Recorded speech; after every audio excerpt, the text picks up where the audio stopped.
Reportage CTV, médias, haine et politique au Cameroun, une alerte du MRC. Mesdames et messieurs, bonjour et bienvenue sur CTV, votre chaîne d'information politique qui vous dit tout, sans filtre mais avec responsabilité.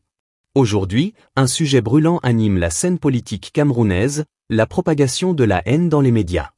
Le mouvement pour la renaissance du Cameroun, MRC, par la voix de son leader Maurice Kamto, vient de lancer un avertissement ferme aux médias qui l'accusent d'incitation au génocide et de manipulation de l'opinion publique. Que cache cette sortie musclée du parti d'opposition? Quels sont les enjeux réels de cette bataille médiatique? Restez bien avec nous, car ce reportage va vous révéler des faits troublants, et vous pourriez bien être surpris par ce qui se joue en coulisses.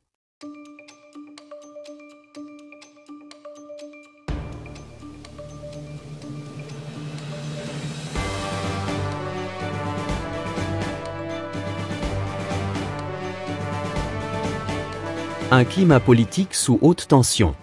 Nous sommes en 2025, année électorale, et comme en 2018, les tensions montent au sein de l'arène politique camerounaise.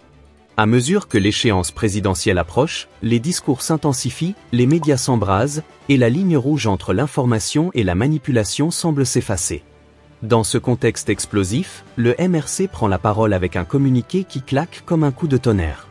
Selon ce parti d'opposition, certains médias auraient délibérément adopté une stratégie de stigmatisation ethnique, visant non seulement Maurice Kamto, mais aussi la communauté dont il est originaire. Des accusations graves, qui renvoient à des souvenirs douloureux de l'histoire africaine. Vous êtes sur CTV. Des médias sous le feu des critiques. Dans son communiqué, le MRC ne mâche pas ses mots, il évoque une défaillance organisée de l'État, accusant les autorités de fermer les yeux sur des discours médiatiques dangereux. Nous sommes en 2025, mais certaines pratiques rappellent tristement les heures sombres du Rwanda en 1994, déplore un militant du parti. Le communiqué du MRC dresse même une liste de médias accusés d'être des incitateurs au génocide. Parmi eux, des chaînes et journaux influents comme CRTV, Vision 4, Cameroun Tribune, Info TV et News.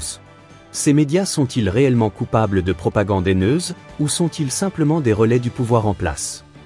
Vous êtes sur CTV. Quand l'information devient une arme politique. Le rôle des médias dans une démocratie est d'informer, de questionner, d'éclairer le citoyen. Mais lorsque la parole journalistique devient une tribune de propagande, où se situe la frontière entre liberté d'expression et manipulation? Un proverbe africain dit: quand deux éléphants se battent, c'est l'herbe qui souffre. Et dans cette bataille entre opposition et pouvoir, c'est bien le peuple camerounais qui risque de payer le prix fort. D'un côté, le MRC affirme que ces médias sont devenus des outils de destruction sociale, diffusant des discours visant à diviser les Camerounais selon leur ethnie. De l'autre, les médias pointés du doigt répliquent qu'ils ne font que rapporter des faits et donner la parole à toutes les sensibilités politiques. Vous êtes sur CTV. Le Conseil national de la communication aux abonnés absents? L'un des points les plus frappants dans cette affaire est l'absence de réaction des institutions chargées de réguler les médias. Le Conseil national de la communication, CNC, censé veiller au respect de la déontologie journalistique, est accusé d'inaction, voire de complicité passive. Pourtant, le Cameroun dispose de lois claires sur la lutte contre le discours de haine et l'incitation à la violence. Pourquoi alors ces dérives semblent-elles tolérées? Y aurait-il une justice à deux vitesses selon l'appartenance politique des accusés? Vous êtes sur CTV. Le boycott comme ultime recours.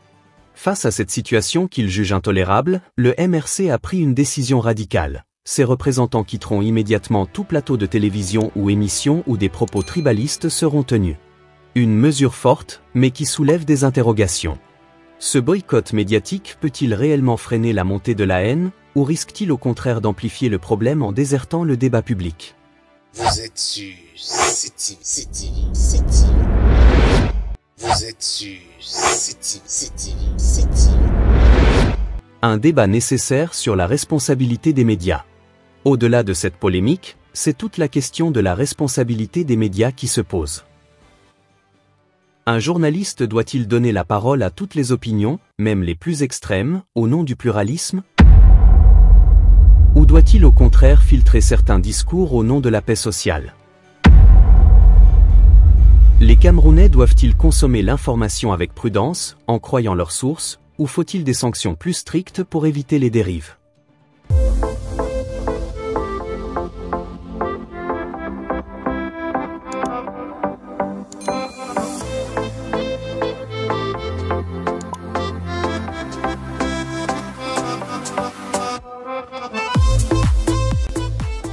Une bataille d'influence en pleine campagne électorale. Mesdames et messieurs, ce débat est crucial pour l'avenir de la démocratie au Cameroun. En pleine année électorale, la bataille ne se joue pas seulement dans les urnes, mais aussi sur les plateaux télé, dans les journaux et sur les réseaux sociaux. Le MRC a frappé fort avec son communiqué, mais quelle sera la réaction des médias incriminés? Les autorités camerounaises vont-elles enfin intervenir pour réguler les discours médiatiques, ou continueront-elles à observer en silence? La question reste ouverte, et nous voulons connaître votre avis. Dites-nous en commentaire, pensez-vous que les médias jouent un rôle néfaste dans la montée des tensions au Cameroun? Faut-il renforcer les lois sur les discours de haine? Et surtout, abonnez-vous à CTV pour ne rien rater des prochaines actualités politiques les plus importantes. Restez informés, restez engagés, et à très bientôt pour un nouveau reportage exclusif.